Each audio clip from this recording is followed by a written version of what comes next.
Tere tulemast Võrkturunduse lehele, minu nimi on Kristjan Kiis. Eelmises videos rääkisime sinu arengust, minu arengust. Selles videos tahan ma rääkida meeskonna arengust. Ma räägiksin sellest kogemusest, mida mina tundsin, ja see on huvitav kogemus iseenesest. Ma arvan, et see oleks väärt mainimist. Ma ei tea, kas sinul on olnud sellist juhust või veel ei ole, võib-olla see tuleb. Ma loodan, väga loodan, et see tuleb. Ma ise olin natukene kimpus sellega ja ma sain vastuse suheldes oma mentoritega, oma ülaliinidega.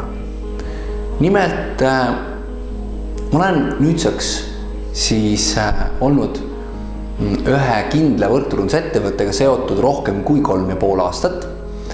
Ja ma arvan, et kuskil aastakene tagasi või natuke rohkem, ma arvan aasta-poolteist tagasi, või see võis olla isegi juba teist või kolmandat korda, aga siis ma hakkasin selle üle mõtlema. Juhtus selline asi, et ma nägin, kuidas osad meeskonnaliikmed, kes olid juba kauem äris olnud, kes käisid kõikidel koolitustel, kes said aru äri sisust, tuleviku võimalustest ja kuidas nad justkui hakkasid tegutsema ja tegutsema nii, et minul enam sellest väga teada ei antud. Ehk siis muutusid nii-öelda iseseisvaks, mis on ju hea, sest et kogu meie äri mõte on töötada ennast sellest tööst välja. Nii nagu Randy Gates ütleb.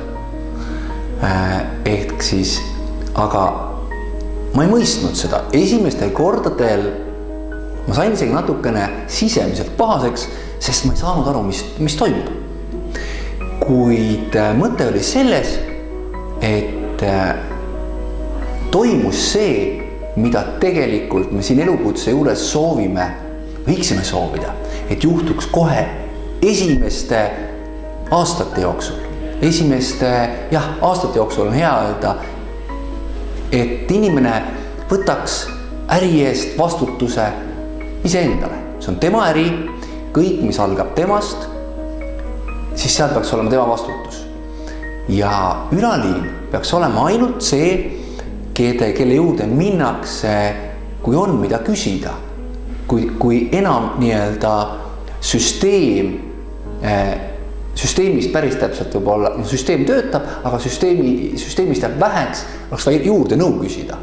Ehk siis ülaliin peaks olema ainult see toetav õlg, kelle käest saab abi küsida. Sest kogu meie äri on siis meie enda teha. Ja nüüd ma vaatasin, et inimesed, nad tegutsevad, mis on väga tubli. Uued partnerid, uued kliendid tulevad, mis on väga tore. Aga mind ei kaasata. Minu ego sai puudutatud. Tagantjärgi on seda väga vahva meenutada. Et mis juhtus ja kuidas ma ennast tundsin.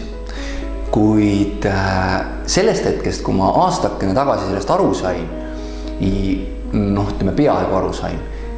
Küsisin mina oma ülaliinide käest, mis juhtus, mis toimub. Ja siis mulle vastati, et ole täitsa rahulik.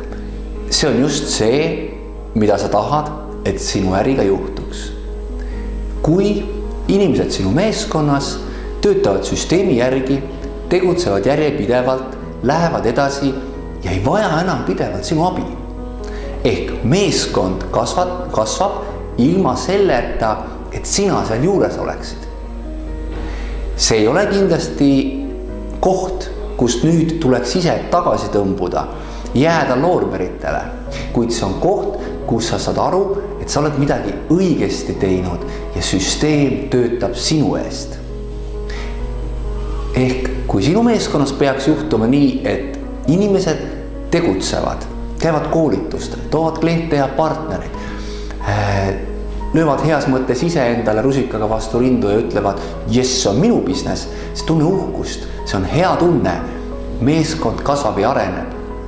See on see, mis tegelikult ongi see, miks me seda äri teeme. Kui inimene on valmis, kui inimene on nii kaugel, et ta tunneb, et ta ise läheb, kasvatab oma meeskonda, võtab vastutuse ise oma meeskonna ja tegevuste ja tulemuste eest, siis see on see, mida me tahame. Võib-olla sul on mingisugune lugu sellel teemal rääkida. Võib-olla sa tahaksid kommenteerida, millist väärtust said sina siit videost. Ole kõna ja kommenteeri siia video alla. Jaga seda teistega. Jagame inimestega, kes tahavad õppida. Võib-olla sul on mingi lugu, millest sina tahaksid siin kaamera ees rääkida, kui sa julged. Anna aga sellest mulle teada. Minu soov sulle on, et ka sina sooviksid saada professionaalseks võrkturundajaks, sest et meil on parem tulevik. Nüüd lähme ja räägime sellest tervele maailmale. Mina tänan.